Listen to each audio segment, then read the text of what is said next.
The room was glowing with warm light, soft music, clinking glasses, and smiling guests. It was my elegant Seattle party, the celebration of years of rebuilding, silence, and transformation. Everything looked perfect. Until the door opened. My family walked in. My mother first, wearing her rehearsed smile. Scarlett behind her, sunglasses far too big for a nighttime event. Ethan trailing behind, eyes glued to the floor. My father entered last, thinner than I remembered. They were smiling until they saw my husband. My mother's face drained of all color. Scarlett swallowed hard. Ethan froze mid-step.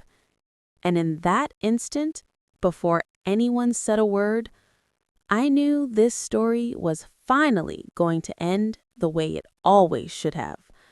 But to understand how we got here, years earlier, that same woman whose smile was now collapsing had looked my boyfriend in the eyes and said, "She's too weak for you. Scarlett is stronger and better for your future." And when I found out, something inside me broke so cleanly that silence was the only sound left. This isn't a story about losing someone. It's a story about losing everything and rebuilding yourself so completely that even the people who destroyed you can't recognize you anymore. My name is Willow, and for most of my life, I learned to take up as little space as possible. Inside our home, there were two kinds of people. The ones who were allowed to shine, my sister Scarlett, and the ones who held the background, me. Scarlett was the star. My mother, Linda, meticulously shaped her like an art exhibit, curated, polished, displayed. I was the practical daughter, the one who didn't require attention. My father tried to defend me, but always with half compliments. "Willow is smart." And my mother would reply, "Yes, but no one remembers smart." Programming became my refuge. Code made sense. Code didn't compare daughters. And that's where I met Ethan, the first man who actually saw me. I didn't realize that in my family, nothing of mine remained mine for long. Since childhood, Scarlett had been crafted to shine. Teachers adored her. Neighbors praised her. Relatives competed to compliment her. Meanwhile, I received, "You're practical. You don't need that. You understand, right? Your sister needs more." The perfect analogy for my childhood. I was the wallpaper of the house, present but unseen. And when Ethan entered my life, I felt seen for the first time. Maybe that's why my mother noticed him too. We met in a college workspace. He listened when I talked. He admired my focus and my calmness. He valued the things no one ever praised in me. For a girl trained to shrink herself, care felt like danger. When I introduced Ethan to my family, my father liked him. Scarlett smiled politely. My mother assessed him. She didn't see Ethan as my partner. She saw him as potential, a resource, something that, in her mind, should belong to Scarlett, not me. She once told me, "It's nice you have someone steady. Maybe he'll pull you out of that tech cave." It sounded like a compliment. It wasn't. The signs came quietly. Ethan started showing up late. He grew vague. He talked about Scarlett more than before.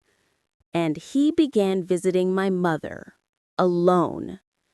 When I asked why, he said, she just wanted to talk about my plans. Then came the gasoline receipt from Boston, the same day he claimed he was in New York. When I asked, he looked uneasy. Your mom needed help with something. And then the phrase that gutted me. Scarlett's been struggling. She could use support. At that moment, the truth was no longer a suspicion. It was a shadow stretching across everything. I needed answers, so I drove to my parents' house unannounced. I opened the door and heard voices.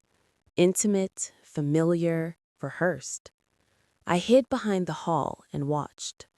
Scarlett sitting too close to Ethan, knees nearly touching. Ethan looking confused and guilty. My mother perched like a queen directing a ceremony. And then I heard her say, Willow is distracted. She chooses work over people. Scarlett understands connection. Scarlett lowered her lashes. I just want you to be happy, Ethan.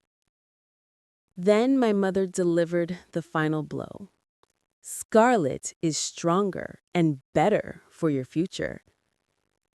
I don't remember breathing. I don't remember blinking.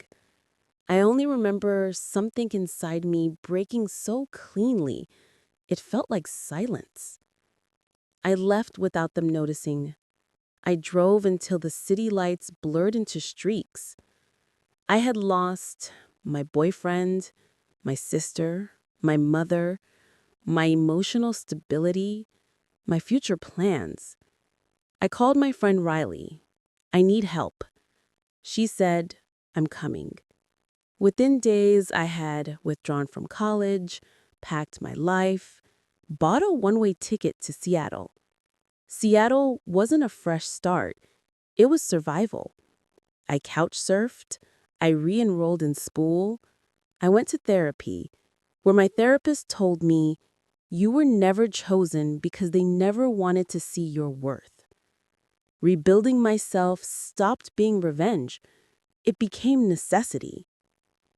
Years later, I had a career, a home, a husband, Michael, and peace. Then my father texted, we'd like to visit. I agreed. At the Seattle party, my family walked in smiling until they saw Michael. The ground beneath them shifted. During dinner, Michael asked, when was the last time all of you were together? My mother answered sweetly, at the engagement party, of course. Scarlett froze. Ethan nearly choked. My father lowered his eyes. Michael pressed, that must have been difficult for Willow. Silence. Then Scarlett whispered, Mom, stop. My mother stiffened, but Scarlett continued. She confessed my mother manipulated Ethan. She admitted my mother lied about me. She admitted they told Ethan I was too ambitious and emotionally cold. She revealed my mother drafted fake messages from my old device for Scarlett to send. Ethan cried. My father trembled. My mother tried to defend herself, but Michael said, what you did was emotional abuse. It was the first time anyone had named it. My mother stormed out, no apology, no remorse. Scarlett cried and said she wanted to be better, if you'll let me. Ethan whispered, I should have defended you. I'm sorry. My father stayed with me for a week. I forgot how to protect you. Let me fix that now. And he did, before passing months later. My mother remains at the edges of my life now, where she can no longer wound me. Michael held my hand that night and asked, you okay? And for the first time in years, I genuinely was. I finally understood. My calm was never weakness. My silence was never lack of worth. My vulnerability was never incapability. My mother tried to erase me, but she only revealed who I was. I didn't win because they lost. I won because I healed.